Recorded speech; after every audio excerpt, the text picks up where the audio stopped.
O que acontece quando o coração de uma nação se racha ao meio? O que acontece quando um único nome, apenas um nome, tem o poder de transformar uma conversa amigável em um campo de batalha, de silenciar jantares de família, de separar amigos de uma vida inteira? Nós estamos vivendo isso. Sentimos isso na pele. Há uma tensão no ar, uma eletricidade que nos divide de formas que nunca imaginamos ser possível. E no centro dessa tempestade está a figura de um homem. Um homem que, para milhões, representa a esperança, a força, a última barreira contra o caos. Para outros milhões, ele é a personificação do orgulho, do perigo, a própria fonte da desordem. Será que estamos testemunhando apenas um momento político passageiro, uma simples disputa de ideologias que logo será esquecida nos livros de história?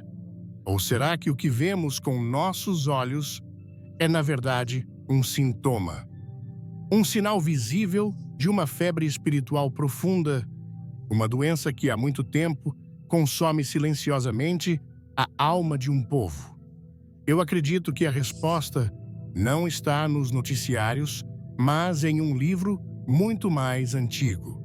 Um livro que decifra o coração humano e os movimentos da história com uma precisão assustadora. Antes de prosseguirmos, eu preciso que você entenda.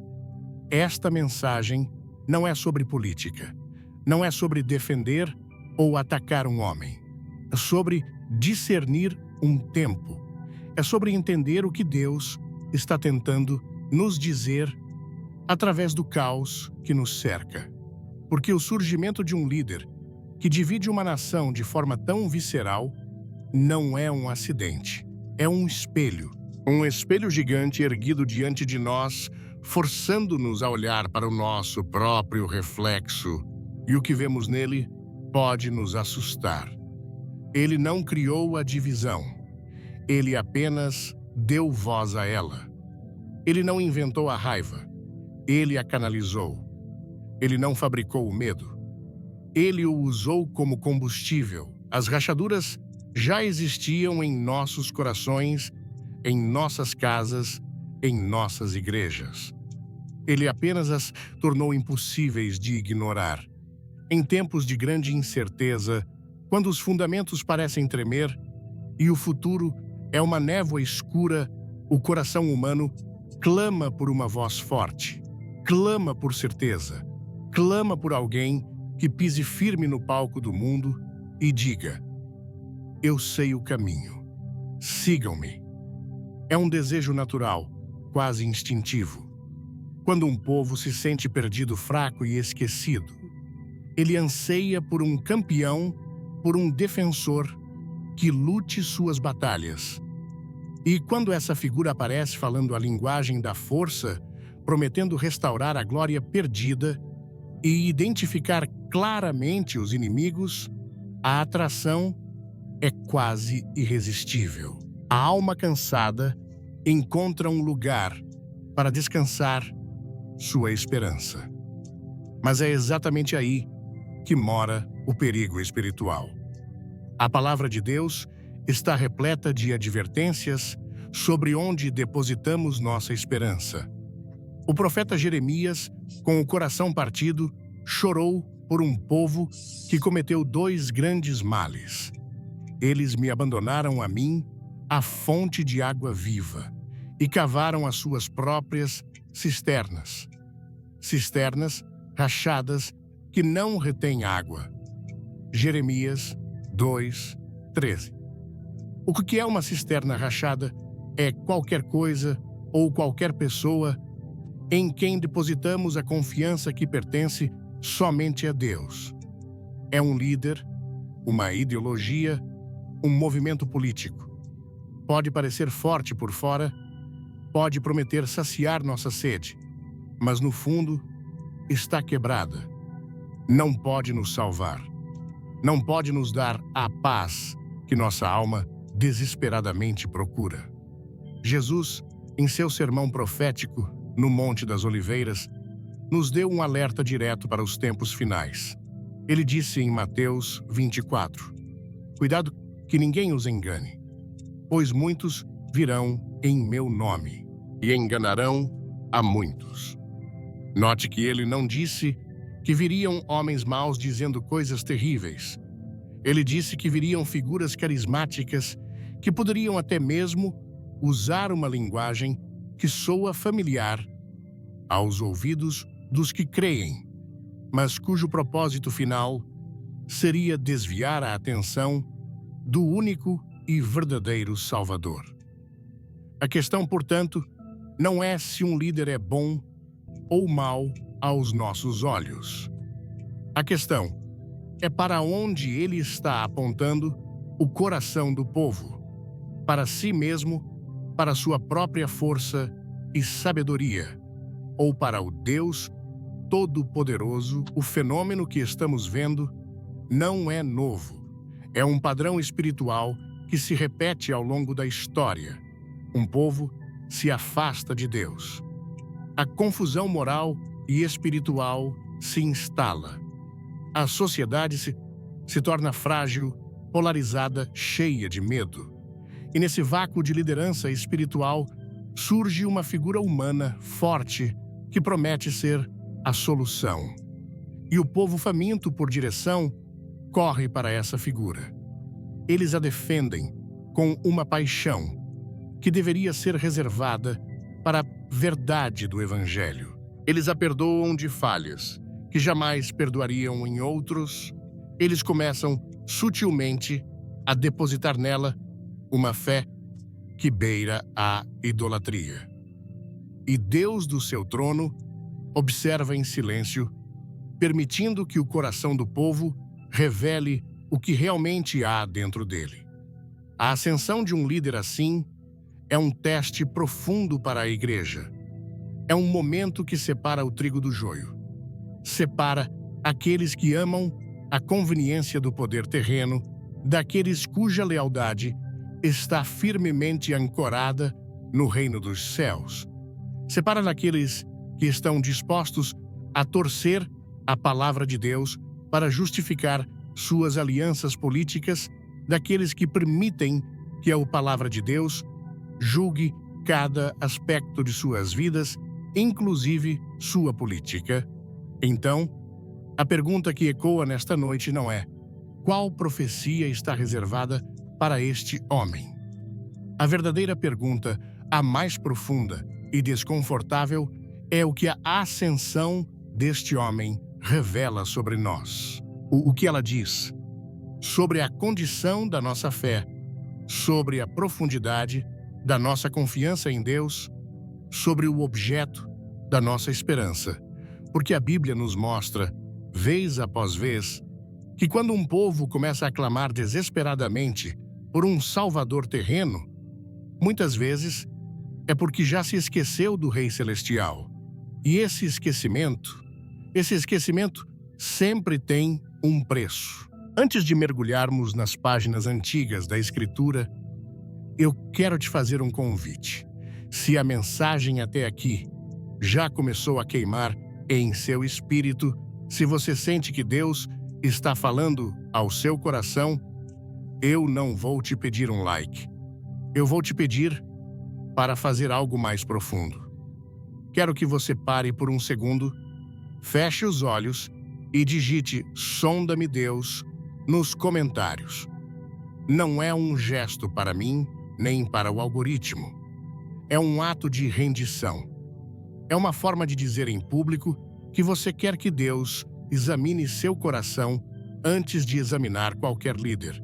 E eu te prometo, se você ficar comigo até o final, a maneira como Deus tece a história, usando reis e reinos, vai abalar a sua forma de ver o mundo.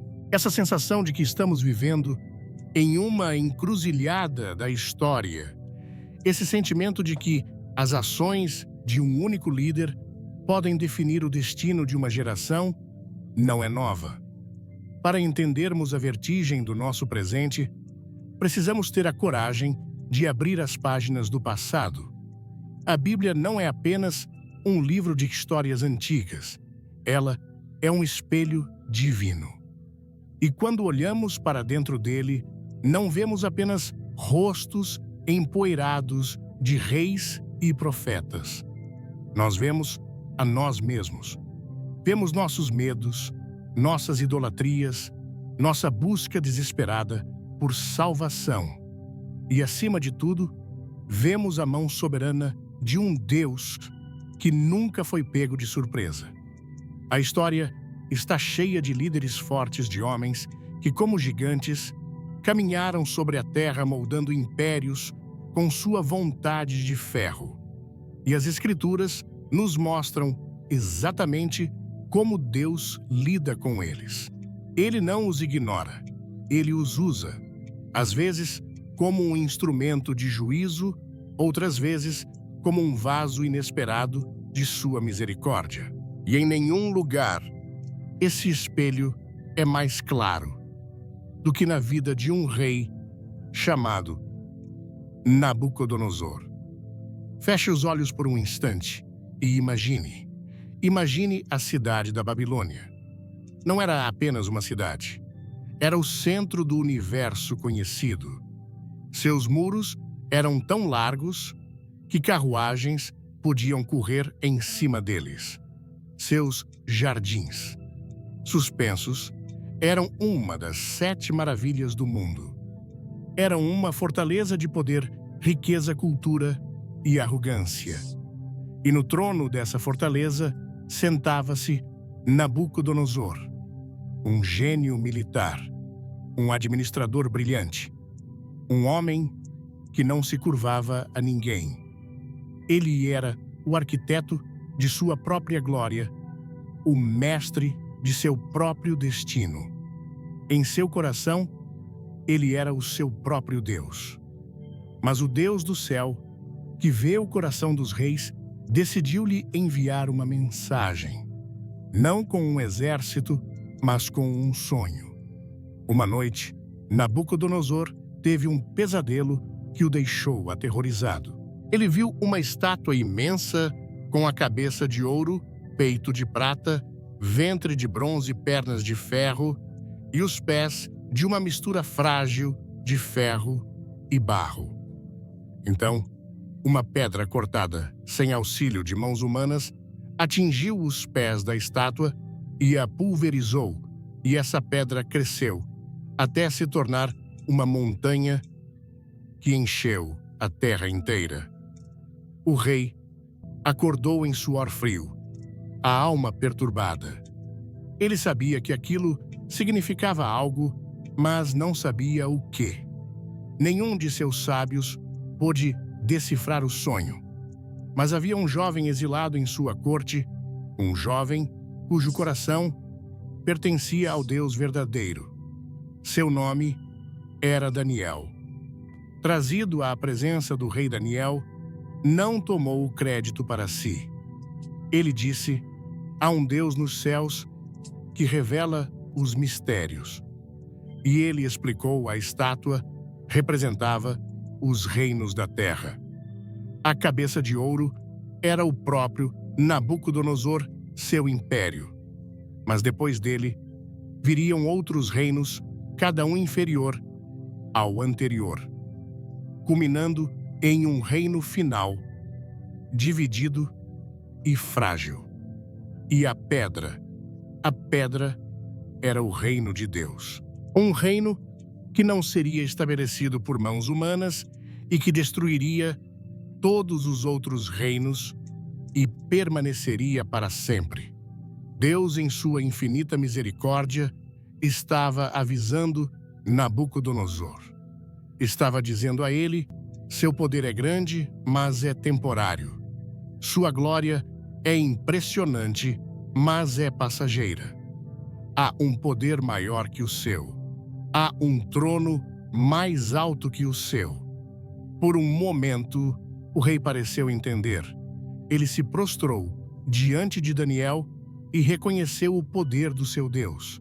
Mas o coração humano é traiçoeiro. A semente da humildade foi plantada, mas o solo do orgulho era profundo demais.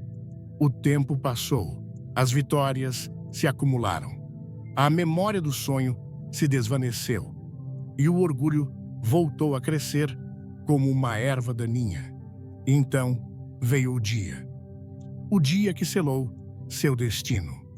O livro de Daniel, no capítulo 4, nos pinta a cena com uma clareza de arrepiar. O rei estava passeando no terraço do seu palácio real, na Babilônia. Ele olhou para baixo para a cidade magnífica que se estendia a seus pés. As muralhas, os templos, os palácios. O cheiro do poder encheu seus pulmões. E com o peito estufado, ele disse as palavras que ecoam como um aviso através dos séculos. Não é esta a grande Babilônia que eu edifiquei como residência real, com a força do meu poder e para a glória da minha majestade. Eu edifiquei com o meu poder para minha glória. A Bíblia diz que enquanto as palavras ainda estavam em sua boca, uma voz veio do céu. Uma voz que não era um sussurro, mas um decreto. É isto que está decretado para você, rei Nabucodonosor. Sua autoridade real lhe foi tirada. Você será expulso do meio dos homens, viverá com os animais selvagens e comerá capim como os bois. 7 tempos passarão sobre você, até que reconheça que o Altíssimo domina sobre os reinos dos homens e os dá a quem quer. E o juízo foi instantâneo. A razão do homem mais poderoso da terra se partiu. Sua mente se esvaziou de toda a sua glória e se encheu dos instintos de uma besta. Ele foi expulso do seu palácio da companhia humana. Aquele que se sentava em um trono de ouro, agora vivia nos campos. Aquele que comia das iguarias mais finas, agora comia capim. Seu corpo foi molhado pelo orvalho do céu. Seus cabelos cresceram como as penas de uma águia, e suas unhas como as garras de um pássaro. O rei se tornou um animal. Por quê? Para que ele e o mundo inteiro com ele aprendesse uma lição fundamental. Deus resiste aos soberbos, mas dá graça aos humildes. 7 anos, 7 longos anos, ele viveu naquela condição humilhante. Até que um dia, algo mudou. O texto bíblico diz: ao fim daquele tempo, eu, Nabucodonosor, levantei os olhos ao céu. Que imagem poderosa! O homem que só olhava para baixo, para as obras de suas próprias mãos, finalmente olhou para cima. Naquele momento de lucidez, a humildade brotou. Ele parou de olhar para si mesmo e olhou para o Criador. E quando ele reconheceu a soberania de Deus, sua razão voltou. Seu reino lhe foi devolvido e ele se tornou ainda maior do que era antes. Mas agora, ele era um homem transformado.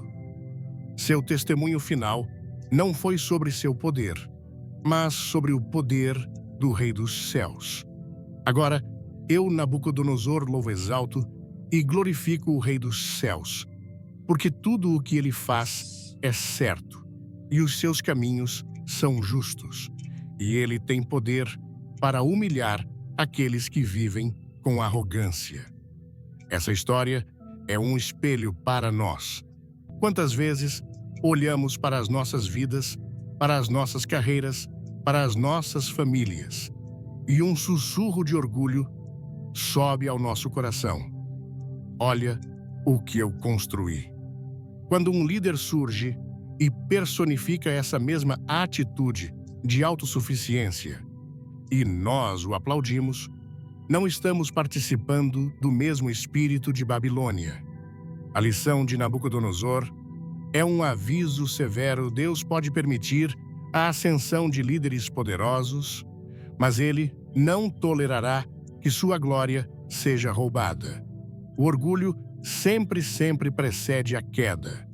Mas essa é apenas metade da história. O espelho da Escritura tem duas faces, porque se de um lado Deus humilha o orgulhoso do outro, ele usa o inesperado de formas que nossa mente lógica não consegue compreender. E para isso, precisamos viajar no tempo cerca de 150 anos antes mesmo de Nabucodonosor sonhar com sua estátua para o livro do profeta Isaías. O povo de Israel estava em um ciclo de rebeldia e desobediência, e Isaías foi levantado por Deus para lhes dar uma profecia de tirar o fôlego. Uma profecia tão específica, tão detalhada, que muitos críticos da Bíblia disseram que era impossível, que devia ter sido escrita depois dos fatos. Deus, através de Isaías, predisse que seu povo seria levado cativo para a Babilônia como punição por seus pecados.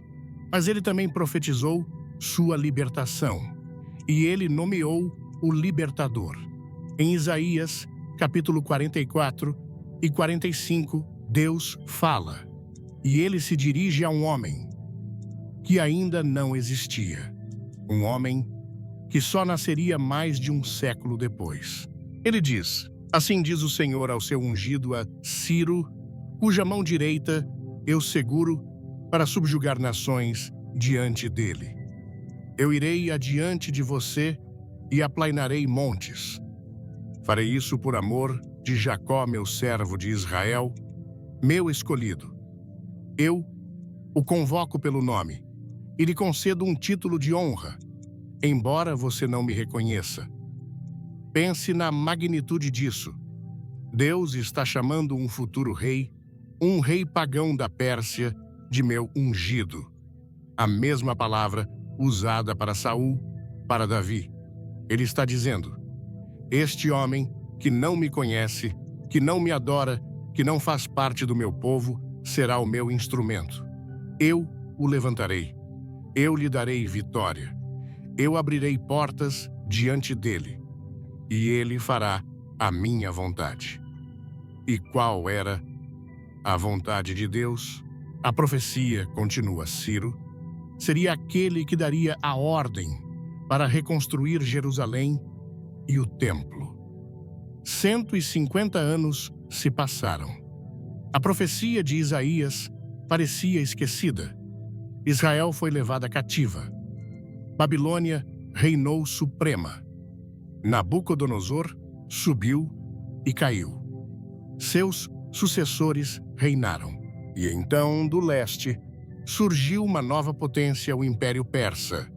E seu rei era um homem chamado Ciro, exatamente como Isaías havia profetizado.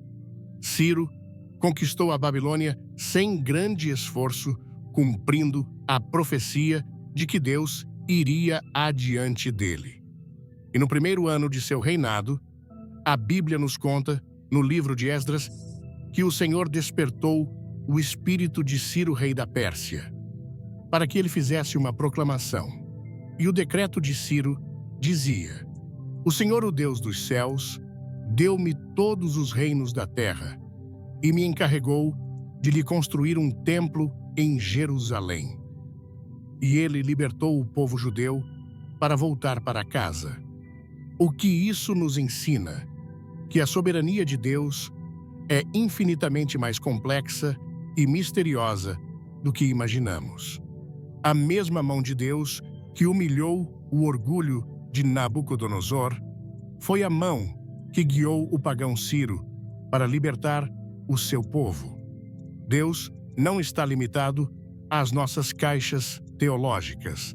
Ele não está restrito a usar apenas homens piedosos ou líderes que falam a nossa linguagem religiosa. Ele pode pegar um rei arrogante e usá-lo como um martelo de juízo. E ele pode pegar um rei estrangeiro e usá-lo como uma chave para a libertação. Então, quando olhamos para um líder controverso hoje, o espelho das Escrituras nos proíbe de ter uma visão simplista. Não podemos simplesmente rotulá-lo como um Nabucodonosor, destinado ao juízo, nem ungí-lo apressadamente como um Ciro enviado por Deus. Ambos os padrões são possíveis. Deus pode estar usando essa figura para expor o orgulho e a idolatria no coração da nação, preparando-a para o juízo, como fez com Babilônia. Ou ele pode estar usando essa mesma figura, com todas as suas falhas e contradições, para cumprir um propósito soberano, que não conseguimos enxergar, assim como fez com Ciro. A nossa responsabilidade, portanto, não é deificar nem demonizar. Não é colocar nossa esperança cega em um homem, nem declará-lo um inimigo irremediável do céu. Nossa responsabilidade é olhar para além do homem. É olhar para além do trono terreno e fixar nossos olhos no trono celestial. É fazer a pergunta que realmente importa: Deus, o que tu estás fazendo? O que tu estás nos ensinando através deste tempo, através desta pessoa? Porque seja um Nabucodonosor ou um Ciro, o protagonista da história nunca é o rei. O protagonista é sempre e somente Deus. E a forma como ele está usando os líderes de hoje revela muito mais sobre a condição do nosso próprio coração do que sobre o destino deles. Antes de continuarmos esta jornada, vamos fazer mais uma pausa. Não para o mundo exterior, mas para o nosso mundo interior. Se as histórias de Nabucodonosor e Ciro te mostraram que a mão de Deus se move de formas que não podemos prever, a história que vamos ver agora vai nos colocar diretamente diante do espelho. Por isso, o convite de hoje é um ato de coragem. Se você está disposto a perguntar a Deus qual tem sido o verdadeiro clamor do seu coração, escreva nos comentários a frase "Ensina-me a te querer como rei". Este é o início da verdadeira liberdade. E fique atento, porque a forma como Deus responde a esse tipo de clamor, ela revela tanto sobre sua justiça quanto sobre sua misericórdia. Vimos como Deus, em sua soberania absoluta, move as peças no grande tabuleiro da história. Vimos como ele pode humilhar um rei orgulhoso como Nabucodonosor e, ao mesmo tempo, levantar um rei pagão como Ciro para cumprir seus propósitos redentores. Mas isso nos leva a uma pergunta ainda mais profunda. Uma pergunta que desce do trono dos reis e entra diretamente na casa e no coração do povo comum. Por que esses líderes, esses gigantes da terra, surgem em primeiro lugar? Um líder, especialmente um que gera tanto fervor e tanta divisão, nunca surge no vácuo. Ele não é uma força que se cria do nada. Ele é sempre e invariavelmente a resposta a um clamor. Um clamor que sobe da terra, um grito coletivo que nasce da dor, do medo, da frustração e, perigosamente, de um profundo vácuo espiritual. E para entendermos a natureza desse clamor em nossos dias, precisamos mais uma vez abrir o espelho das Escrituras e olhar para uma das cenas mais trágicas e reveladoras de todo o Antigo Testamento. Vamos viajar para Israel para um tempo de transição. O grande profeta Samuel, que havia guiado o povo por décadas, estava velho. Seus cabelos estavam brancos, seus passos lentos. Ele era a voz de Deus para aquela geração. Através dele, Deus governava. Não havia um palácio, não havia um trono de ouro, Não havia um exército permanente. Havia apenas a presença de Deus manifestada através de seu profeta. Era um reino invisível, baseado na fé, na obediência e na confiança. Mas, para o povo, essa invisibilidade havia se tornado um fardo. Imagine a cena descrita em 1 Samuel, capítulo 8. Os anciãos da nação, homens respeitados com rostos marcados pelo sol e pela preocupação, se reúnem e vão até Samuel. Não há raiva em suas vozes, mas uma determinação firme. Eles olham para o profeta envelhecido e dizem as palavras que partem o coração de Deus: Tu já estás velho, e teus filhos não andam em teus caminhos. Constitui-nos, pois, agora um rei sobre nós, para que ele nos julgue como o tem todas as nações. Vamos dissecar esse pedido. Ele é a chave para tudo. Primeiro, a razão aparente. Teus filhos não andam em teus caminhos. É verdade. Os filhos de Samuel eram corruptos. O povo tinha uma queixa legítima, mas essa queixa era apenas a ponta do iceberg. A desculpa conveniente para um desejo muito mais profundo. E qual era esse desejo? Dá-nos um rei, como o tem todas as nações. Aqui está o coração do problema. O chamado de Israel era para ser diferente. Para ser uma nação separada, cujo rei era o próprio Senhor dos Exércitos. Sua segurança não deveria vir de um exército, mas da mão de Deus. Sua identidade não deveria vir de um monarca, mas do pacto com o Altíssimo. Mas eles se cansaram de ser diferentes. Eles olharam para os filisteus, para os amonitas, para os moabitas. Viram seus reis em carruagens de guerra com coroas reluzentes e exércitos marchando em perfeita sincronia. E eles sentiram inveja. Sentiram-se pequenos vulneráveis para trás. O clamor deles não era por justiça, era por conformidade. Eles queriam ser como todo mundo. Eles queriam um rei que pudessem ver tocar aplaudir. Alguém que personificasse a força e a glória nacional. Samuel ficou profundamente triste. Ele viu além das palavras e enxergou a rejeição em seus corações. E ele foi orar. A resposta de Deus para Samuel é uma das passagens mais dolorosas e reveladoras da Bíblia.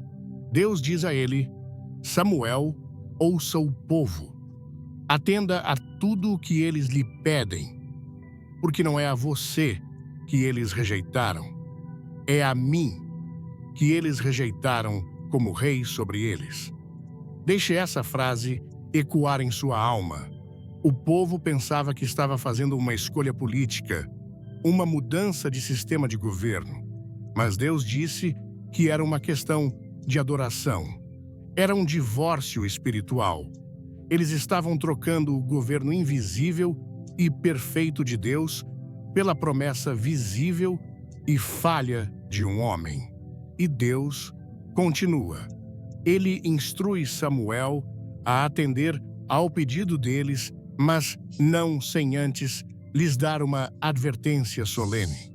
Samuel volta ao povo e descreve em detalhes gráficos o que aquele rei que eles tanto desejavam faria. Ele disse: Este será o direito do rei que reinar sobre vós. Ele tomará os vossos filhos e os porá em seus carros e entre os seus cavaleiros. Ele tomará as vossas filhas para serem perfumistas, cozinheiras e padeiras. Tomará o melhor das vossas terras, das vossas vinhas e dos vossos olivais e os dará aos seus servos. Tomará o dízimo das vossas sementes e das vossas vinhas. Tomará os vossos servos e as vossas servas e os vossos melhores jovens e os vossos jumentos, e os empregará no seu trabalho. E vós mesmos lhe servireis de escravos. E naquele dia clamareis por causa do vosso rei, que vós mesmos escolhestes, mas o Senhor não vos ouvirá. Era um aviso claro: o Salvador terreno que vocês estão pedindo virá com um preço, o preço da sua liberdade, dos seus bens, e o mais importante, do seu acesso direto a Deus. Vocês querem alguém para lutar suas batalhas? Ele usará seus filhos como bucha de canhão. Vocês querem uma corte gloriosa? Ele usará suas filhas como servas. Vocês querem um governo forte? Ele taxará o seu trabalho até o limite. Vocês estão trocando a liberdade em Deus pela escravidão a um sistema humano. E qual foi a resposta do povo depois de ouvir essa advertência terrível? Não mais teremos um rei sobre nós, para que sejamos também como todas as nações, e para que o nosso rei nos julgue e saia adiante de nós e lute as nossas batalhas. Eles ouviram o preço e, mesmo assim, disseram: nós pagamos. A sede por um Salvador visível era tão grande que eles estavam dispostos a hipotecar seu futuro. Agora, respire fundo, porque é aqui que o espelho antigo se torna assustadoramente nítido. O clamor de Israel há 3.000 anos é o mesmo clamor que ecoa em nossa geração hoje. As palavras são diferentes. O cenário mudou, mas a melodia do coração é exatamente a mesma. O que o povo clama hoje? Primeiro, eles clamam por um lutador. O coração de muitas pessoas está cansado. Cansado de sentir que seus valores estão sendo atacados, que sua fé está sendo ridicularizada, que a própria estrutura da moralidade está se dissolvendo diante de seus olhos. Eles se sentem acuados, silenciados. E então surge um líder que não pede desculpas, que fala sem filtros, que ataca de volta, que identifica os inimigos e os nomeia em voz alta. E para a alma cansada de se sentir na defensiva, essa voz soa como música. Finalmente, alguém está lutando por nós. É o mesmo clamor de Israel. Queremos um rei que saia adiante de nós e lute as nossas batalhas. O perigo é que, no processo de admirar o lutador, começamos a adotar seus métodos, sua raiva, sua divisão, e esquecemos que a nossa luta, como diz o apóstolo Paulo, não é contra a carne e o sangue. Segundo eles, clamam por simplicidade. O mundo se tornou insuportavelmente complexo. Há nuances em tudo. As linhas entre o certo e o errado parecem borradas. As pessoas estão exaustas pela confusão. E então surge um líder que oferece respostas simples, que pinta o mundo em preto e branco, que diz: o problema é este, o culpado é aquele, a solução sou eu. Para a mente sobrecarregada, isso é um alívio. É uma forma de ordem em meio ao caos. Mas essa simplicidade, muitas vezes, é uma ilusão.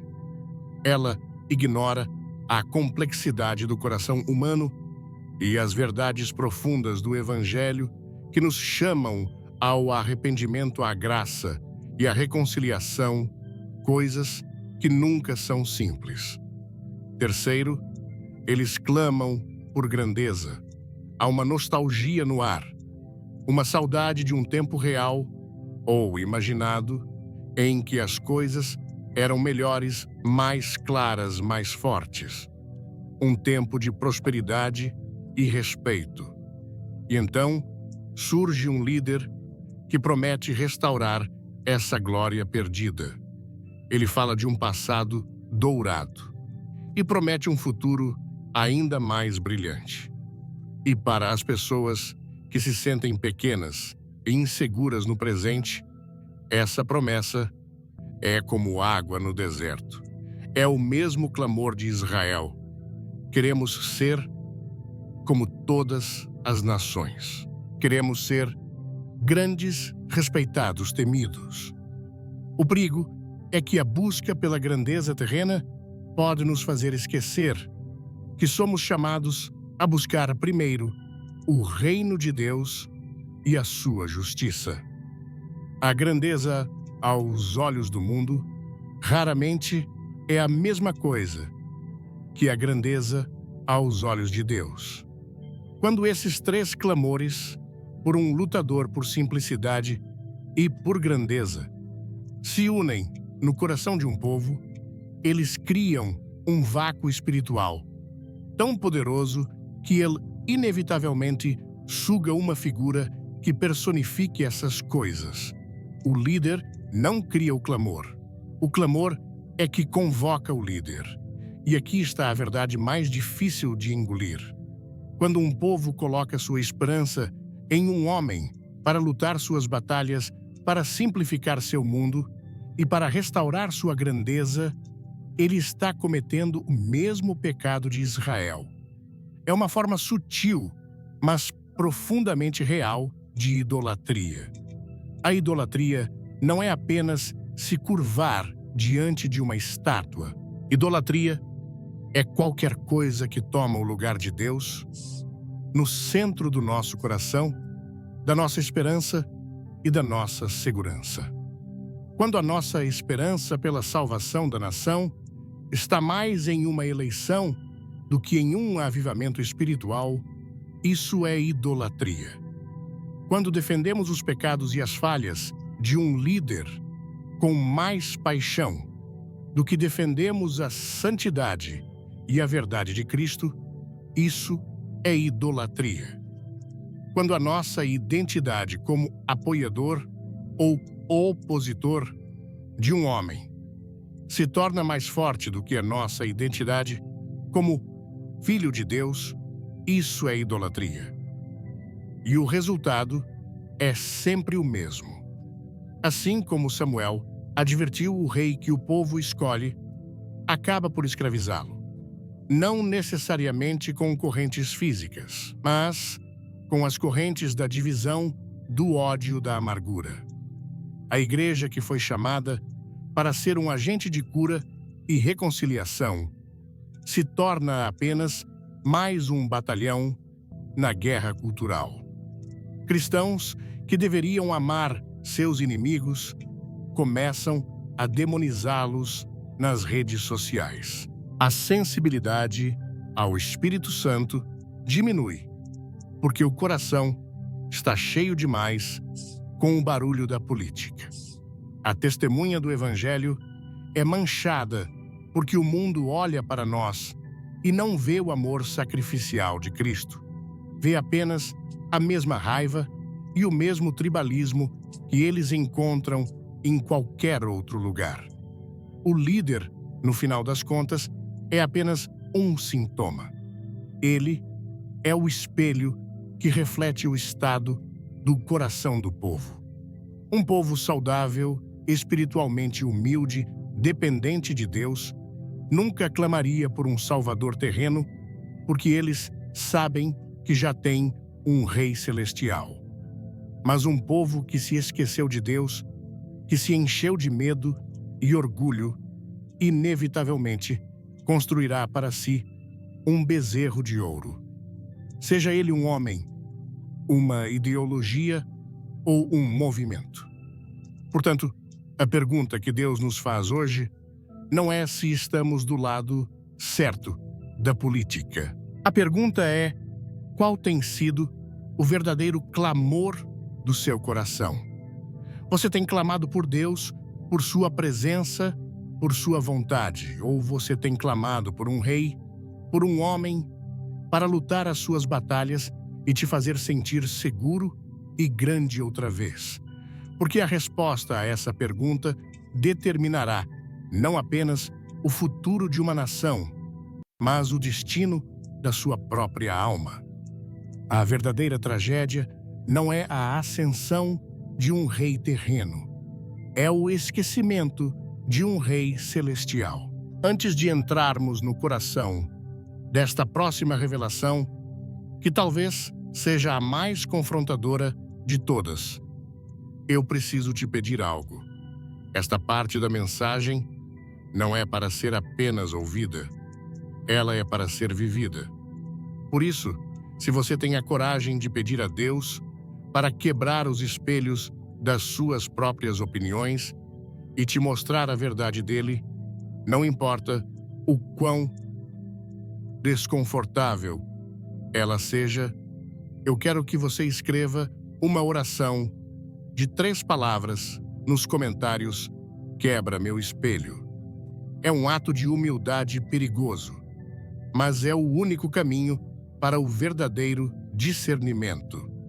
E eu te garanto o que vamos descobrir sobre a forma como moldamos a profecia pode ser exatamente a libertação que sua alma estava procurando. Vimos como o coração de um povo cansado, amedrontado e espiritualmente faminto pode clamar por um Salvador terreno. Vimos como esse clamor, nascido de uma necessidade legítima de ordem e segurança, pode se transformar perigosamente em uma forma sutil de idolatria, trocando a confiança no Rei Celestial pela esperança em um Rei visível, um homem forte. E uma vez que o coração dá esse passo perigoso, uma vez que ele escolhe seu campeão, algo ainda mais traiçoeiro começa a acontecer. A linha entre a vontade de Deus e a nossa própria preferência começa a se ficar embaçada, borrada, até que para muitos ela desaparece completamente. É aqui que entramos em um território sagrado e perigoso, o território da profecia. E é aqui que a igreja, o povo que se chama pelo nome do Senhor, enfrenta seu maior teste em tempos de polarização. Porque uma vez que nosso coração se alinha com um líder ou com um movimento político, a tentação mais poderosa não é mais a de pecar abertamente, mas a de santificar a nossa escolha.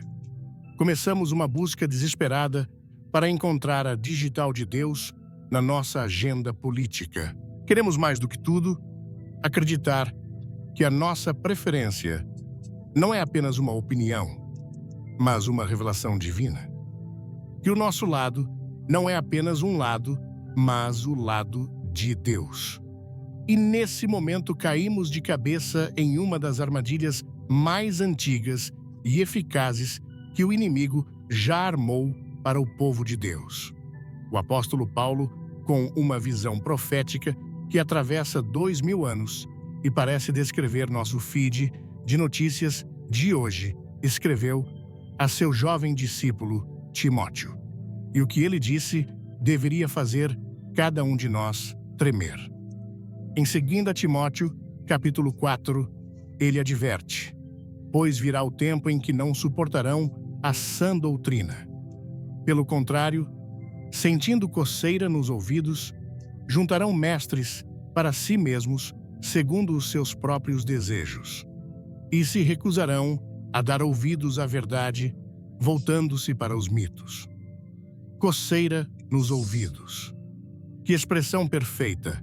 Não é uma dor de cabeça, não é uma doença grave, é um incômodo sutil, uma comichão, um desejo constante de ouvir algo que alivie, que confirme, que conforte. Em tempos de divisão, nossos ouvidos começam a coçar. Coçam por vozes que nos digam que estamos certos. Coçam por mensagens que reforcem que o outro lado está completamente errado. Coçam por profetas que garantam que a vitória do nosso candidato é a vontade soberana de Deus. E como Paulo previu, quando essa coceira começa, nós não vamos mais atrás da verdade. Nós vamos atrás de mestres que cocem nossa orelha. Hoje, esses mestres Não usam mais túnicas e não falam em praças públicas. Eles têm canais no YouTube. Têm perfis com milhões de seguidores. Eles escrevem artigos, gravam podcasts e criam memes. Eles são especialistas em identificar a nossa coceira e em nos dar exatamente o que queremos ouvir.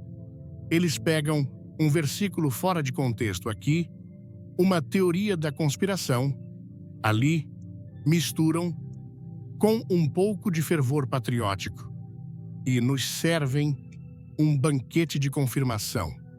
E nós devoramos, porque alivia a coceira, nos faz sentir justificados inteligentes e, o mais importante, do lado de Deus.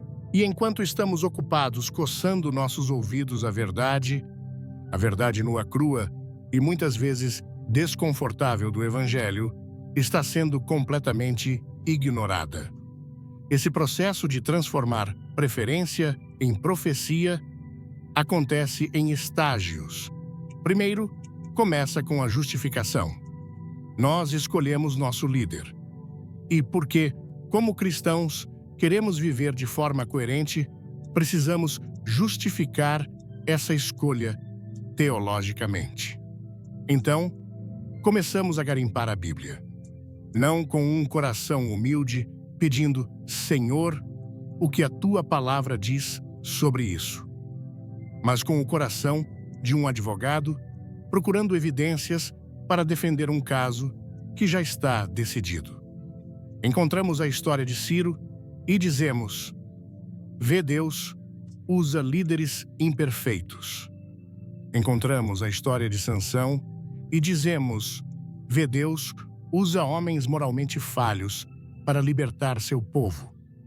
E usamos esses exemplos não para entender a complexa soberania de Deus, mas para criar um álibi espiritual para as falhas morais e o caráter do nosso líder escolhido.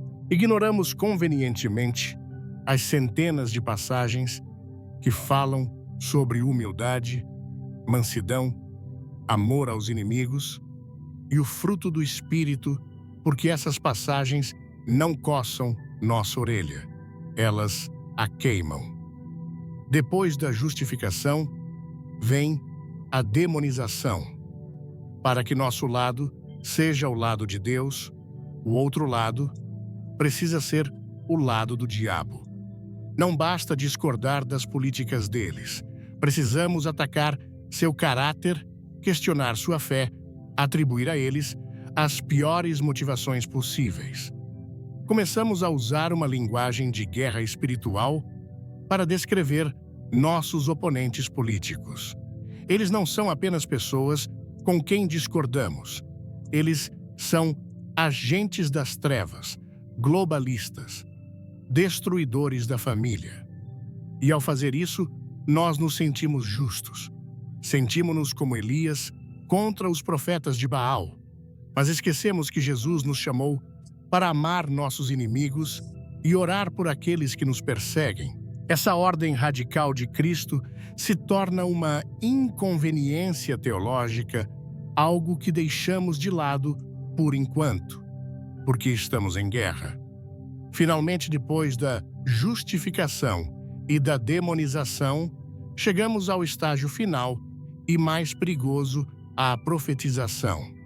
É quando cruzamos a linha de eu acho que Deus pode usar essa pessoa para Deus me mostrou que esta pessoa é o seu escolhido. Começamos a declarar com certeza absoluta que a vitória do nosso lado é inevitável porque é o plano de Deus.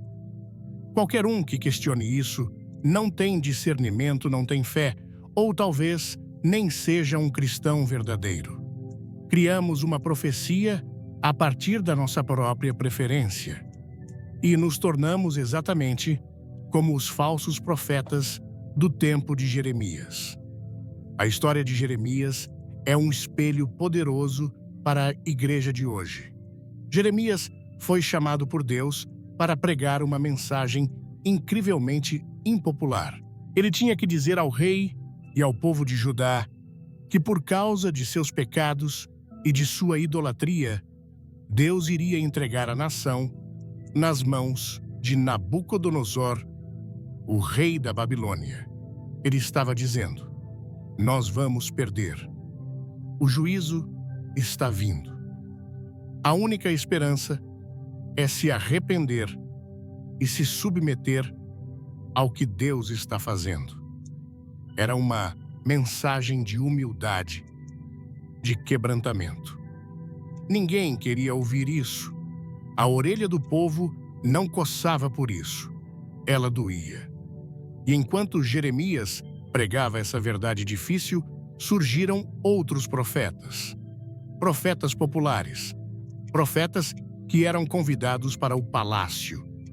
Um deles, chamado Hananias, se levantou e em nome do Senhor profetizou o oposto. Ele disse: assim diz o Senhor dos Exércitos, quebrei o jugo do rei da Babilônia. Dentro de 2 anos trarei de volta a este lugar todos os utensílios do templo. E trarei de volta o rei de Judá e todos os exilados. Jeremias 28.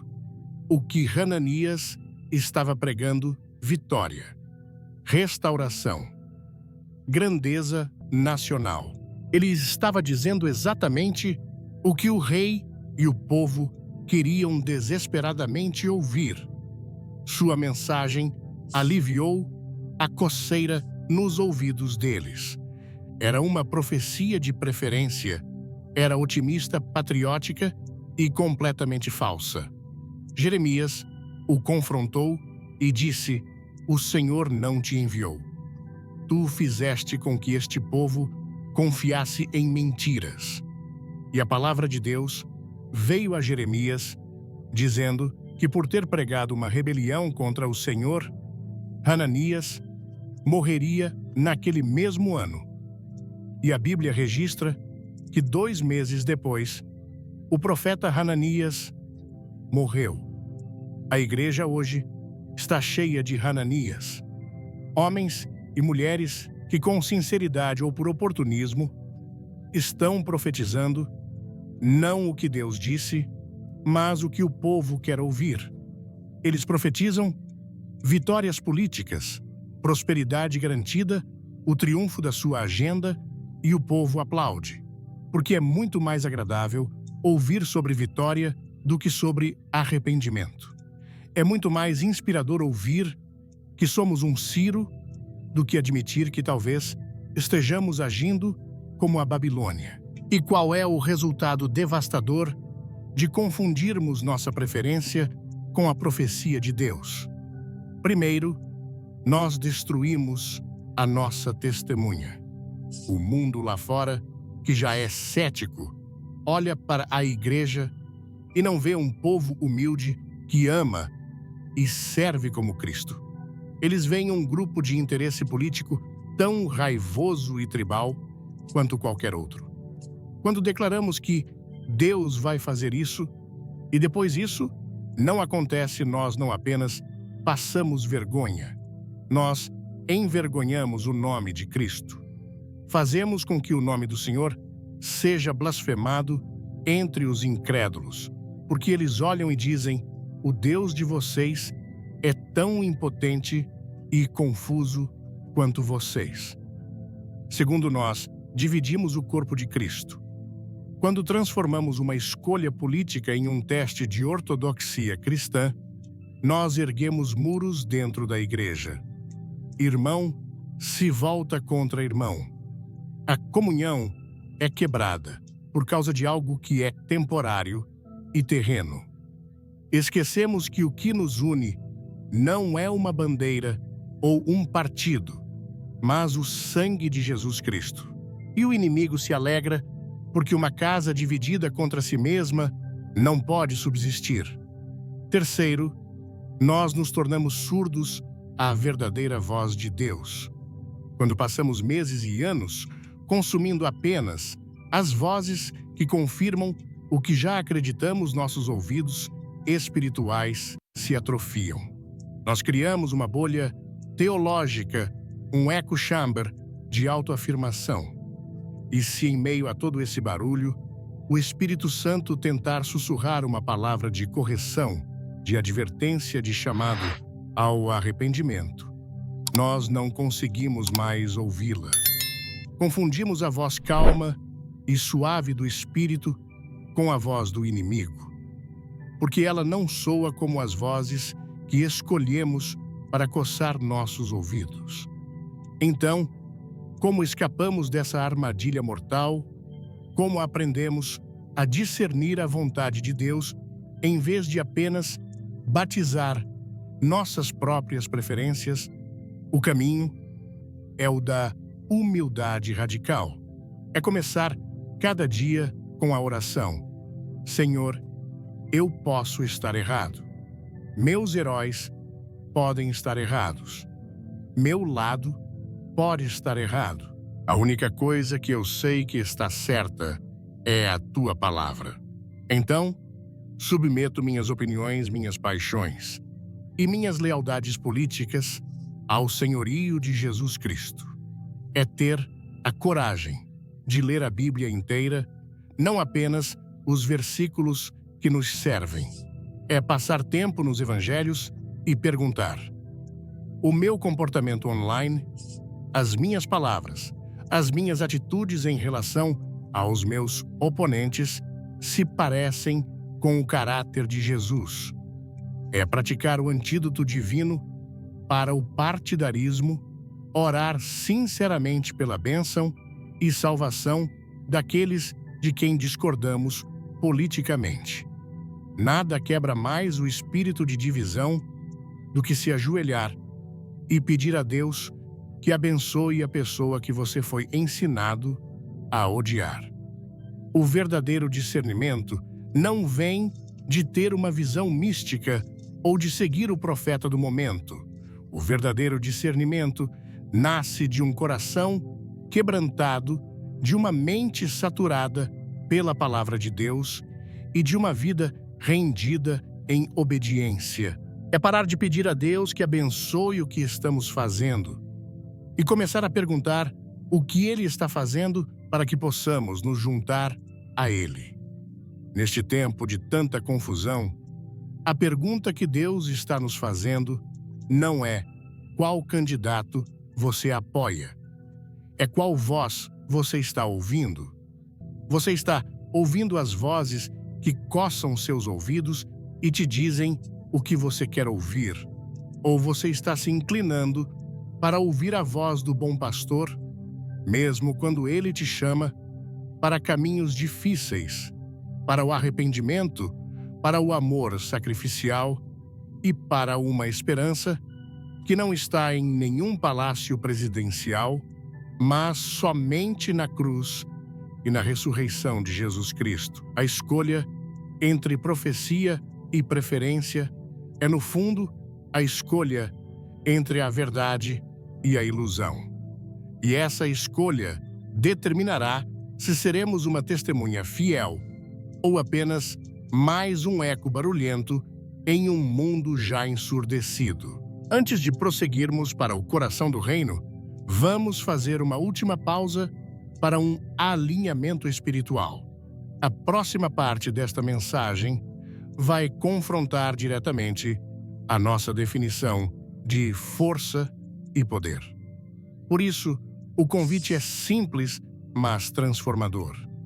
Se você deseja que Deus redefina em seu coração o que significa ser verdadeiramente forte, segundo os padrões do céu e não da terra, escreva nos comentários a oração: Jesus, ensina-me a tua força. Este é o primeiro passo para sair da lógica do mundo e entrar na sabedoria do reino. E o que vamos descobrir sobre o poder do Cordeiro pode virar o seu mundo de cabeça para baixo. Vimos a armadilha mortal de transformar nossas preferências políticas em profecias divinas. Vimos como a coceira nos ouvidos pode nos levar a buscar mestres que justifiquem nossas escolhas e demonizem nossos oponentes, nos tornando surdos à verdadeira voz do Espírito Santo. E essa jornada nos leva inevitavelmente a uma colisão frontal entre duas visões de mundo. Dois sistemas operacionais completamente diferentes, a lógica do poder terreno e a lógica invertida do reino dos céus. É aqui, neste ponto de colisão, que a nossa fé é verdadeiramente testada. É aqui que descobrimos se estamos moldando Cristo à imagem do nosso líder preferido ou se estamos permitindo que Cristo molde a nossa visão de como um verdadeiro líder deve ser. O mundo, desde Caim e Abel, sempre falou uma única língua, a linguagem da força. É uma linguagem universal, entendida em todas as culturas e em todas as épocas. Nessa linguagem, força significa domínio. Significa não levar desaforo para casa. Significa impor a sua vontade, intimidar seus adversários, nunca demonstrar fraqueza. O forte é aquele que fala mais alto, que bate mais forte na mesa, que acumula mais riqueza e poder. O forte é o leão, o alfa, aquele que não se curva a ninguém. Nós entendemos essa linguagem. Ela está no nosso DNA caído. Nossos filmes a celebram, nossos negócios a recompensam e, cada vez mais, nossa política a idolatra. Quando um líder surge e fala fluentemente essa linguagem da força, ele mexe com algo profundo dentro de nós. Ele parece ser a resposta para um mundo caótico. Em um cenário de incertezas, sua confiança inabalável parece segurança. Em um tempo de discursos politicamente corretos, sua franqueza brutal soa como honestidade. Em uma era de fraqueza percebida, sua postura de confronto parece coragem. E para muitos cristãos, cansados de se sentirem marginalizados, essa demonstração de poder terreno é profundamente atraente. Eles olham para esse líder e pensam: finalmente alguém forte para nos defender. Finalmente um leão para lutar por nós. E é exatamente neste ponto de admiração que nos encontramos na beira de um precipício espiritual. Porque o reino de Deus, o reino que Jesus veio inaugurar, opera com uma lógica completamente oposta. É um reino de cabeça para baixo. É um sistema onde os valores do mundo são virados, invertidos, expostos em sua fragilidade.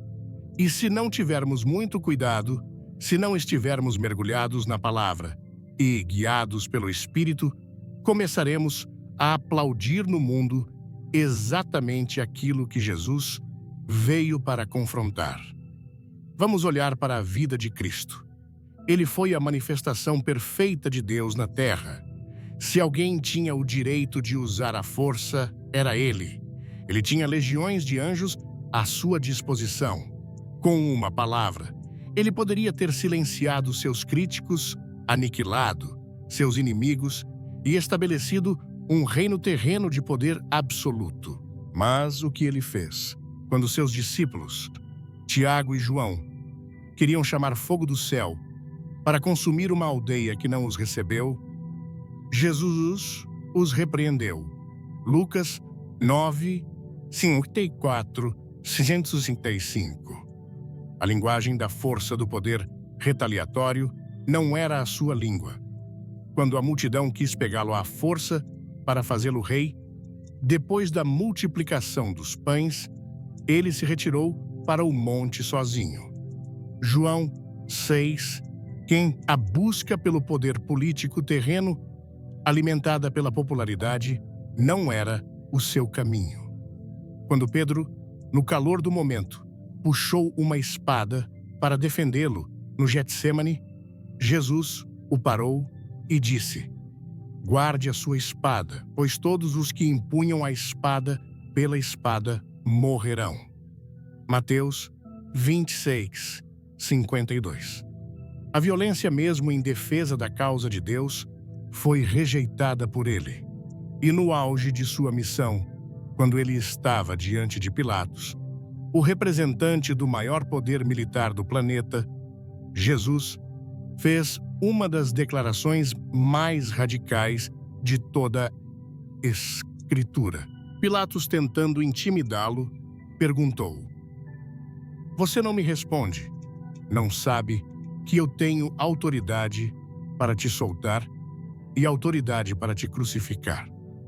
A resposta de Jesus não foi um grito de desafio. Não foi uma demonstração de poder. Foi uma declaração calma e soberana sobre a verdadeira fonte de autoridade. Nenhuma autoridade teria sobre mim se de cima não te fosse dada. João 9:11. E então, ele disse a frase que define a natureza do seu reino: "O meu reino não é deste mundo. Se o meu reino fosse deste mundo, os meus servos lutariam para impedir que eu fosse entregue. Mas agora, o meu reino não é daqui." João 18:36. Esta é a colisão. O mundo diz: lute pelo poder. Jesus diz: meu reino não é daqui. O mundo diz: intimide seus inimigos. Jesus diz: ame seus inimigos. O mundo diz: o maior é o que domina. Jesus, lavando os pés de seus discípulos, diz: o maior entre vocês deverá ser servo de todos. Marcos 10:44. O mundo busca um leão que ruge para ser seu rei. O céu nos deu um cordeiro que foi morto para ser nosso Salvador. O símbolo do poder do mundo é uma espada afiada. O símbolo do poder do reino de Deus é uma toalha e uma bacia. O símbolo da glória do mundo é um trono de ouro. O símbolo da glória do reino de Deus é uma cruz de madeira. O perigo mortal para a igreja em nossa geração é que nós nos apaixonamos pela linguagem da força do mundo e nos esquecemos da linguagem do serviço do nosso rei. Começamos a admirar nos líderes políticos exatamente as qualidades que Jesus mais reprovou: o orgulho, a autossuficiência, o desprezo pelos fracos, a humilhação dos oponentes. E justificamos isso dizendo: mas vivemos em um mundo difícil. Precisamos de alguém forte para lutar por nós. E sem perceber, estamos ecoando as mesmas palavras do povo de Israel a Samuel. Queremos um rei que lute as nossas batalhas. E nos esquecemos que nossa maior batalha já foi vencida, não por um general em um cavalo de guerra, mas por um Salvador em uma cruz. O apóstolo Paulo entendeu perfeitamente essa inversão de valores. Ele era um homem brilhante e poderoso, com um currículo impecável. Mas quando ele encontrou Jesus, sua definição de força mudou para sempre. Ele disse à igreja de Corinto, uma cidade que valorizava a sabedoria e a eloquência: quando fui ter com vocês, não fui com discurso elevado, nem com sabedoria, para lhes proclamar o mistério de Deus, pois decidi nada saber entre vocês, a não ser Jesus Cristo e este crucificado. E eu estive com vocês em fraqueza, com temor e grande tremor. Minha mensagem e minha pregação não consistiram em palavras persuasivas de sabedoria, mas em demonstração do poder do Espírito, para que a fé que vocês têm não se baseasse na sabedoria humana, mas no poder de Deus. 1 Coríntios 2:1-5. Qual é o verdadeiro poder de Deus, segundo Paulo? Não é a retórica política, Não é a força militar, não é a manipulação das massas. O poder de Deus é demonstrado na fraqueza da cruz. É um poder que transforma corações, não que vence eleições. É um poder que liberta do pecado, não que conquista territórios. É um poder que se manifesta na nossa fraqueza, porque, como Deus disse ao próprio Paulo, o meu poder se aperfeiçoa na fraqueza. E Paulo conclui: portanto, eu me gloriarei ainda mais alegremente em minhas fraquezas, para que o poder de Cristo repouse em mim. 2 Coríntios 12, 9. Será que nós, a igreja de hoje, podemos dizer o mesmo? Ou será que nos gloriamos na força percebida do nosso lado político? Será que nos envergonhamos da fraqueza do Evangelho, a mensagem de humildade, arrependimento, perdão e amor sacrificial, e tentamos substituí-la por uma mensagem de poder cultural e domínio político, quando nossa admiração por um estilo de liderança terreno, baseado na intimidação e no orgulho, se torna maior do que nossa devoção aos princípios do reino, que são a humildade e o serviço ao. Está mortalmente errado com a nossa teologia. Estamos sendo sal e luz, agentes de um sabor e de uma iluminação que são de outro mundo. Ou estamos apenas espelhando a fúria, a amargura e a divisão do mundo, colocando uma etiqueta cristã nela para nos sentirmos melhor. A linguagem da força do mundo é barulhenta, chamativa e impressiona as multidões. A linguagem do reino é muitas vezes silenciosa, humilde e passa despercebida.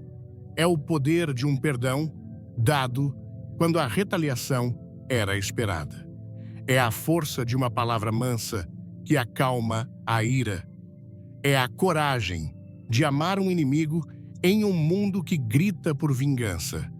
É a resiliência de uma alegria que sobrevive no meio do sofrimento.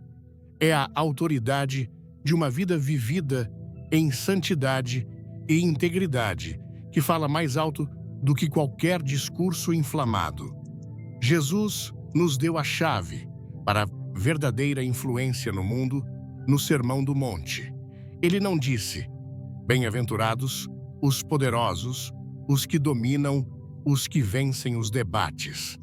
Ele disse: bem-aventurados os humildes, os que choram, os mansos, os que têm fome e sede de justiça, os misericordiosos, os puros de coração, os pacificadores, os perseguidos por causa da justiça.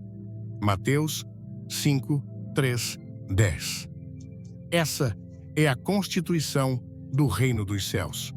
Cada um desses valores é o oposto exato do que a linguagem da força do mundo prega.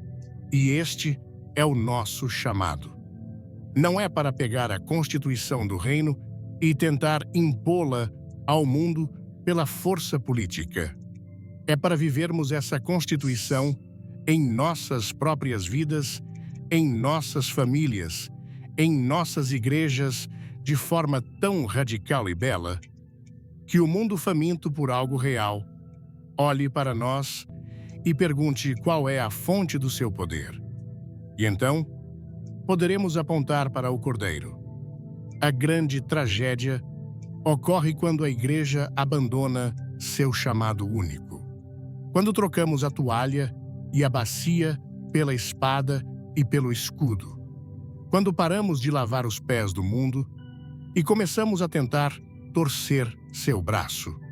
Nesse momento, perdemos nosso poder espiritual, mesmo que ganhemos alguma influência política temporária. Nós nos tornamos apenas mais um bloco de poder, mais um grupo de interesse, mais um exército em um campo de batalha já lotado. Nós nos tornamos sal que perdeu o sabor E Jesus nos adverte que o sal que perde o sabor não serve para mais nada a não ser para ser jogado fora e pisado pelos homens. Mateus 5,13. Portanto, a questão que o Espírito Santo coloca diante de nós, hoje, é profunda e penetrante. Qual linguagem você tem falado? Qual definição de força você tem aplaudido? Você tem se encantado com a demonstração de poder do leão deste mundo? Ou tem se curvado em adoração diante do poder sacrificial do Cordeiro de Deus? Porque a sua resposta a essa pergunta não define apenas suas alianças políticas. Ela define o senhorio de Cristo sobre a sua vida. E nos lembra que o objetivo final da nossa fé não é colocar um cristão na cadeira do poder, mas colocar Cristo no trono do nosso coração. E a partir desse trono, Ele nos ensinará a sua linguagem e nos usará para manifestar o seu poder. Um poder que não esmaga, mas que cura, que não divide, mas que une, que não domina, mas que serve. Esse é o poder que verdadeiramente vira o mundo de cabeça para baixo. Antes de ampliarmos nossa visão para o horizonte profético, eu preciso te convidar a um exercício de perspectiva. Muitas vezes, estamos tão focados na onda que está quebrando aos nossos pés que não percebemos a maré que está subindo ao nosso redor.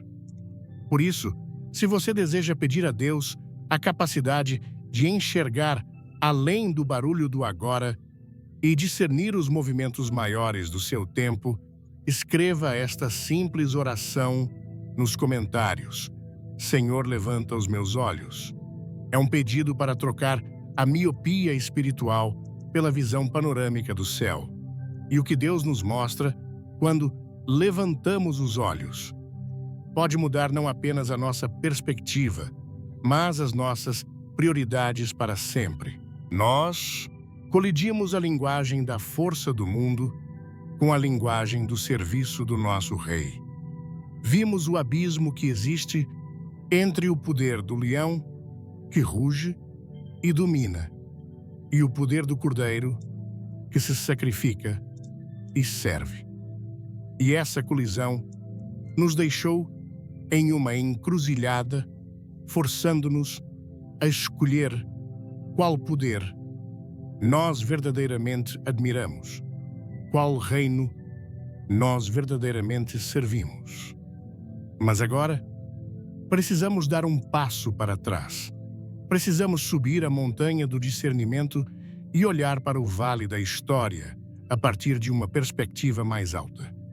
Porque talvez a pergunta que temos feito desde o início esteja errada. Talvez a questão não seja este líder específico é o cumprimento de uma profecia.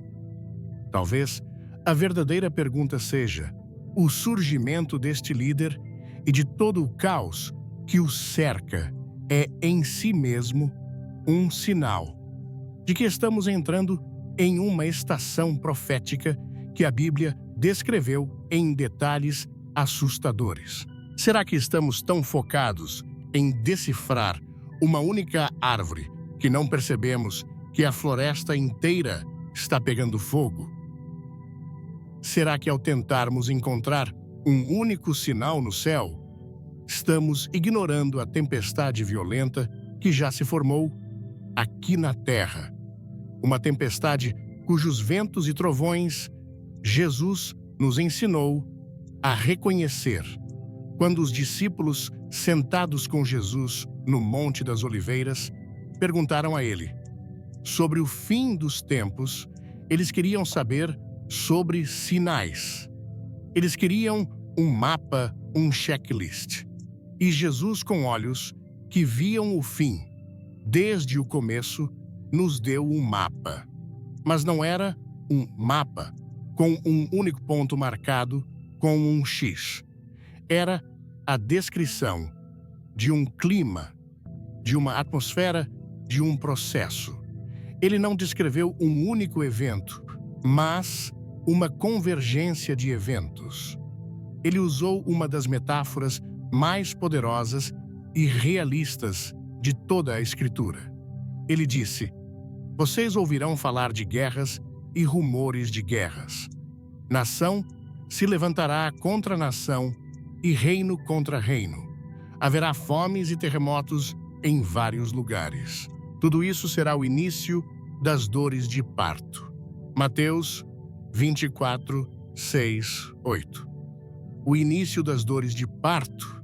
Pense nisso por um momento. Quem já esteve perto de uma mulher em trabalho de parto sabe como é. Não é um evento único. É um processo. Começa com contrações leves, esporádicas. Depois, elas se tornam mais frequentes, mais intensas, mais dolorosas. Todo o corpo da mulher geme e se contorce. Há uma sensação de que algo imenso está prestes a acontecer. O parto é um momento de dor extrema, de caos, mas não é um fim em si mesmo. É o prelúdio de um nascimento. Paulo usa a mesma imagem na carta aos Romanos, quando diz que toda a criação geme como em dores de parto até agora. Romanos 8, 22. O mundo está gemendo. A humanidade está gemendo. Há uma tensão crescente, uma dor que se intensifica. E Jesus nos diz que os eventos que vemos no mundo, as guerras, as divisões, os desastres, são as contrações. São os sinais de que o mundo como o conhecemos está em trabalho de parto, se preparando para o nascimento de uma nova era, o retorno do Rei e o estabelecimento do seu reino eterno. Então, talvez, o ressurgimento de líderes fortes, nacionalistas e polarizadores em todo o mundo não seja a profecia final em si. Talvez seja apenas uma das contrações mais fortes e dolorosas que já sentimos. É um sintoma da febre profética que está sobre a Terra. É um sinal de que as placas tectônicas da história estão se movendo violentamente, preparando o cenário para o ato final do drama da redenção. Vamos olhar para os sintomas que Jesus descreveu e ver se eles se parecem com o mundo em que vivemos hoje. Primeiro, ele disse: nação se levantará contra nação e reino contra reino. A palavra grega para nação aqui é etnos, de onde tiramos a palavra etnia. Jesus não estava falando apenas de exércitos com bandeiras diferentes marchando uns contra os outros. Ele estava profetizando um tempo de conflito tribal, étnico, ideológico. Ele estava prevendo um tempo em que as pessoas se dividiriam em grupos, cada um se levantando contra o outro. Isso soa familiar. Nós estamos vivendo na era do tribalismo mais intenso que já vimos. A polarização não é mais apenas política, ela é visceral. Nós nos dividimos por raça, por classe social, por ideologia, por geração e, tragicamente, até mesmo por teologia. O líder controverso sobre o qual falamos não criou essa divisão. Ele é apenas o surfista mais habilidoso da onda gigante do tribalismo que já estava se formando no oceano da nossa cultura. Ele é que é o sintoma mais visível e não a causa raiz de um mundo que está se partindo em nação contra nação. É uma contração. Segundo Jesus, nos deu um sinal que talvez seja o mais sutil e o mais devastador de todos. Ele disse: por se multiplicar a iniquidade, o amor de muitos esfriará. Mateus 24, 12. O amor esfriará. Pense no calor na paixão, na empatia, na compaixão. Agora imagine isso se tornando frio duro, indiferente. Isso não descreve perfeitamente a nossa era digital. Vivemos em um tempo de indignação constante e de compaixão seletiva. Amamos ferozmente os que estão do nosso lado e sentimos um desprezo gelado por aqueles que estão do outro. As redes sociais se tornaram arenas onde o amor esfriou e foi substituído pela raiva, pelo sarcasmo, pela humilhação pública. Nós não debatemos mais ideias. Nós destruímos pessoas. Nós não vemos mais um oponente como um ser humano criado à imagem de Deus, com suas próprias dores e esperanças. Nós o vemos como um avatar, um rótulo, um inimigo a ser cancelado.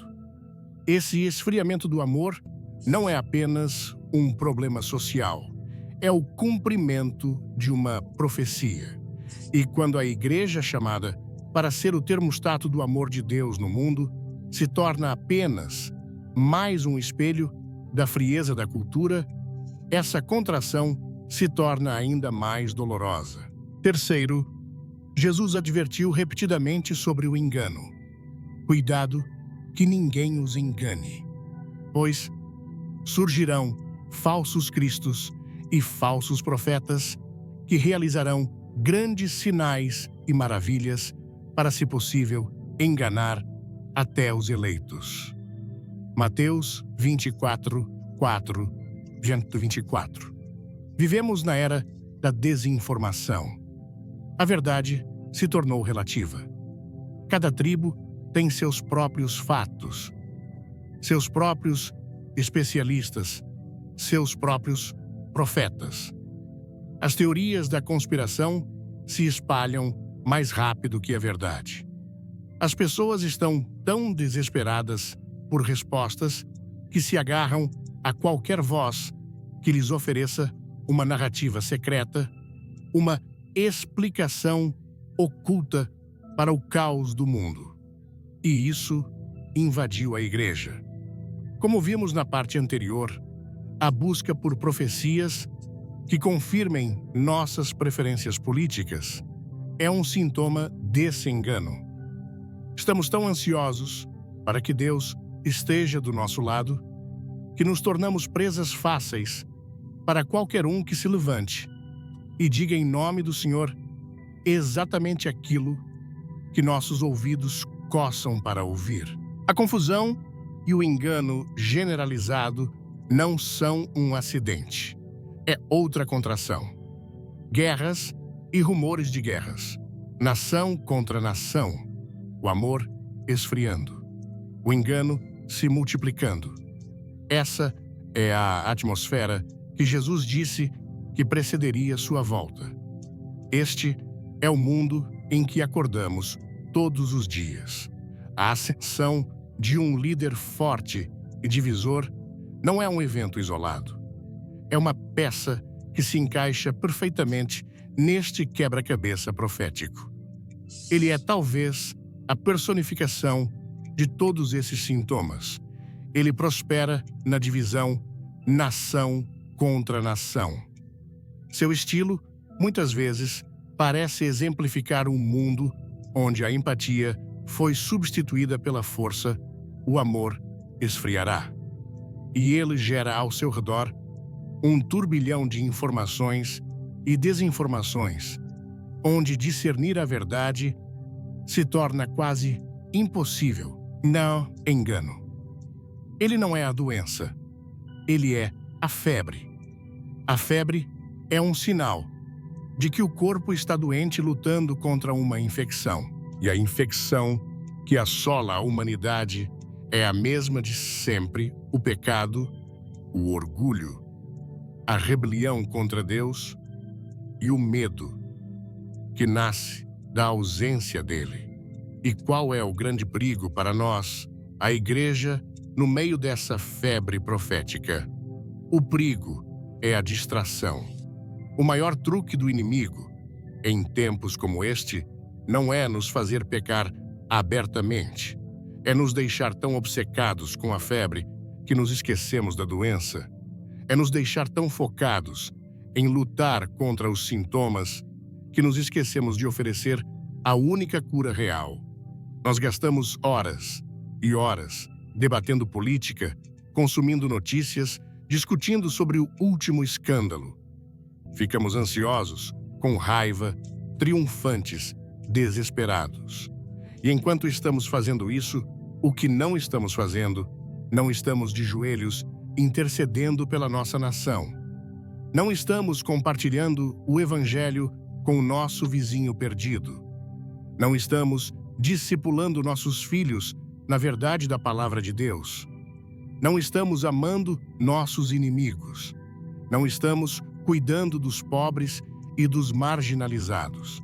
O inimigo nos arrastou para o campo de batalha dele, o campo da política terrena, e nos fez esquecer que nossa cidadania, nossas armas e nossa vitória final estão em outro reino. Imagine um hospital onde um paciente está morrendo de uma infecção grave e os médicos, em vez de administrar o antibiótico que pode salvá-lo, estão todos em um quarto, gritando uns com os outros, debatendo fervorosamente sobre a leitura exata do termômetro. Está com 39. 5, grita um. Não, o meu termômetro diz 39. Responde o outro. Vocês estão todos errados. A febre é uma conspiração, diz um terceiro. E enquanto eles brigam pelo sintoma, o paciente morre. Nós somos esses médicos. O mundo é esse paciente. O pecado é a infecção. O Evangelho de Jesus Cristo é o único antibiótico. E a polarização política e a obsessão com líderes terrenos são a nossa briga inútil sobre o termômetro. Portanto, a perspectiva profética correta não nos leva a um frenesi político, mas a uma urgência espiritual. Ao ver esses sinais, nossa primeira reação não deveria ser correr para as redes sociais, mas para o lugar secreto de oração. Ao ver a divisão, nossa resposta não deveria ser tomar um lado, mas ser um agente de reconciliação. Ao ver o amor esfriar nosso chamado, é para queimar ainda mais intensamente com o fogo do amor de Deus. Ao ver o engano, nossa missão é nos apegarmos à verdade da palavra de Deus com mais força do que nunca. O ressurgimento de um líder controverso não é um chamado para a batalha cultural. É um toque de despertar. É uma sirene de ambulância no meio da noite, nos dizendo que o tempo está curto. É Deus, em sua misericórdia, sacudindo a sua igreja para que ela pare de brincar de religião, pare de flertar com o poder do mundo e volte a ser o que ela foi chamada para ser, uma embaixada do reino dos céus, em uma terra em guerra consigo mesma. Este não é o momento para se distrair com as sombras na parede da caverna. É o momento de se virar e olhar para a luz. É o momento de vigiar e orar, como Jesus nos instruiu. Porque as dores de parto estão se intensificando. A tempestade está aqui, mas para aqueles cujos olhos estão levantados, a tempestade não é um sinal do fim, mas um sinal de que o verdadeiro rei está prestes a chegar. E a nossa tarefa não é adivinhar o dia ou a hora, mas estarmos prontos, trabalhando fielmente em sua vinha até que o céu se abra e ouçamos o som da trombeta. Nós estamos nos aproximando do coração da nossa responsabilidade como povo de Deus. Vimos a tempestade, ouvimos as dores de parto. E agora, a questão muda de o que está acontecendo para o que faremos.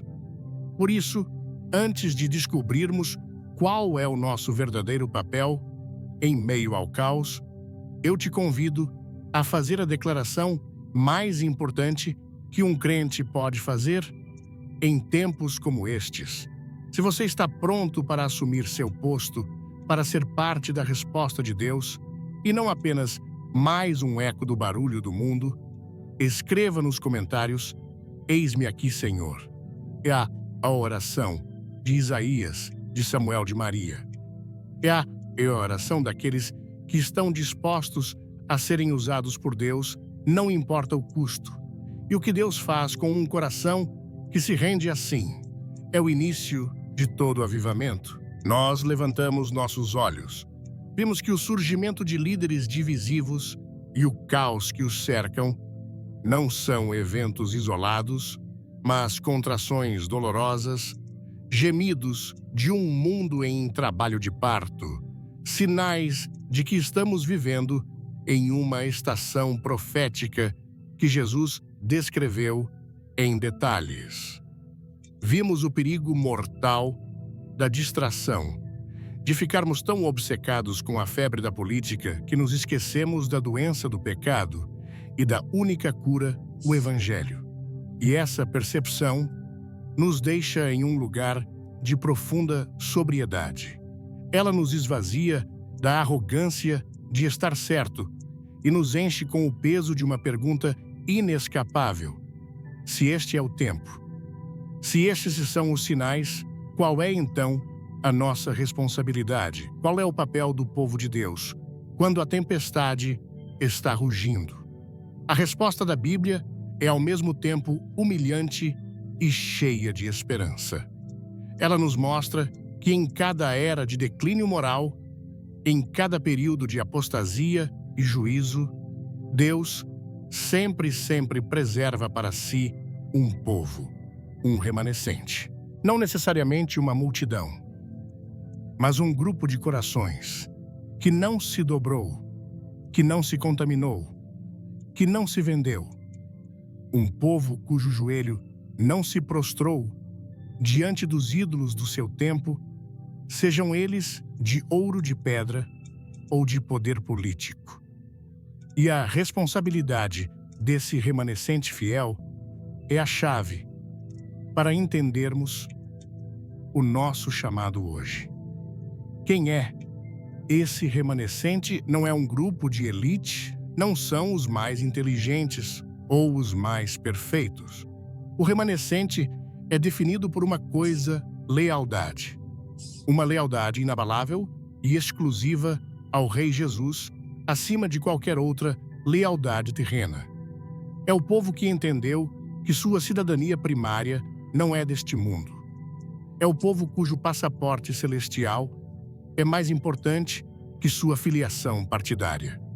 É o povo que, quando forçado a escolher entre a agenda do seu grupo e a palavra de Deus, escolhe a palavra de Deus, mesmo que isso lhes custe popularidade, amigos ou influência. A história do profeta Elias nos dá um retrato vívido desse princípio. Elias viveu em um tempo de trevas espirituais profundas em Israel. O rei Acabe e sua esposa Jezabel haviam institucionalizado a adoração a Baal. A nação inteira estava mergulhada na idolatria. Elias se sentiu completamente sozinho. Depois de sua grande vitória no Monte Carmelo, ele fugiu para o deserto exausto e deprimido e orou a Deus: "Já basta, Senhor. Tira a minha vida. Fui zeloso pelo Senhor Deus dos exércitos, mas os israelitas abandonaram a tua aliança, derrubaram os teus altares e mataram os teus profetas